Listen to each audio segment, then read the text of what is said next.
Hello, my name is Christophe Bertrand and I am the Senior Analyst at ESG focused on data protection. Today, I would like to share a very important new maturity model, the backup data transformation model.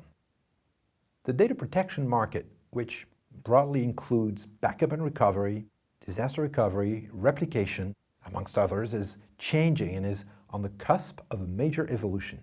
Let's review the 4 stages that we have identified in our model. This will help both end users and vendors evaluate their current position in a journey from data backup to autonomous data intelligence and whether they can cross the data management chasm. There are 4 stages, and the first 2, baseline and cloud-enabled, are separated by what we have coined the data management chasm. The other 2 are data intelligence and autonomous. On the left-hand side of the model, the focus is placed on IT and supporting IT production, with data and application backup and recovery as the core objectives.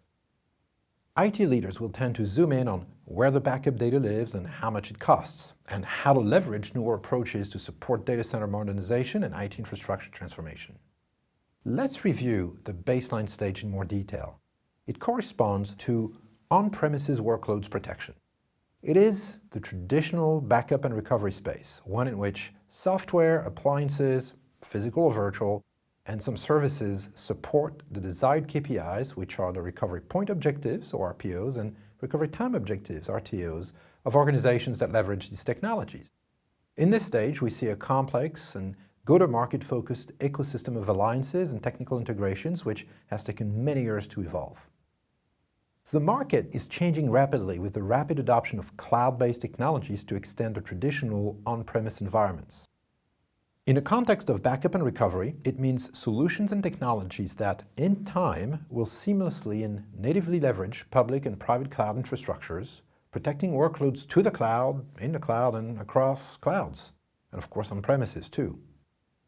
All of this requires significant orchestration to coordinate data movements, application and virtual machine failover or restarts, disaster recovery runbooks, and many other aspects associated with disaster recovery.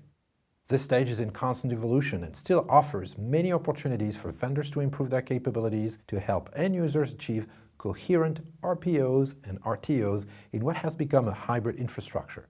I predict that these 2 stages will merge in the next few years. In other words, technology and solutions will evolve to make on-premises and cloud-enabled data protection more seamless. There is still plenty of work ahead, in particular for the protection of SaaS-based applications, for example. As you can see, the stages on the left of the chasm are still evolving and offering many challenges to IT leaders to deliver coherent and predictable service levels. The infrastructure tends to evolve as a reaction to changes in other parts of the environment, such as the adoption of new platforms that now need to be backed up. Hybrid data protection, even when fully and natively cloud-enabled, is still, how shall we say, a bit dumb. What I mean here is that while there's some granular level of understanding of what data is backed up, where it went, how old it is, etc., backup data is not really portable across solutions, it's not easily reusable, and it offers very little insight into the data itself. This is where a fundamental change is happening. The requirement for context and content about the data is becoming more acute as new regulations and the need for use of data to support digital transformation, for example, is changing the role of data in the enterprise. Data has to be more intelligent. It's really about business outcomes and the notion of data as a true asset that can be leveraged to create a return on investment or avoid costs and risks. Many vendors talk about data management, but no one has truly defined what this means. It really should be called intelligent data management, meaning that beyond backup and recovery use cases, the solutions or systems performing these operations can also provide insight into the data, understand the context and the content of it, and deliver management capabilities. One simple example is the classification of data, knowing that you have data, where it is, where it lives, and performing masking operations, for example. In this new stage, we expect to see new players with specialized solutions and new approaches solving customer problems, thinking more in terms of data processes rather than data movement and storage. We expect the modalities of delivery to be workload-specific originally and probably vertically focused. We also expect to see artificial intelligence and machine learning get integrated and enrich the management and quality of the management processes. This takes us to our fourth and last stage, one that I call autonomous intelligent data management. Just like intelligent data management, the solutions are designed to be preventative rather than reactive. The acceleration of AI and ML allows for processes to be highly automated and minimize human intervention.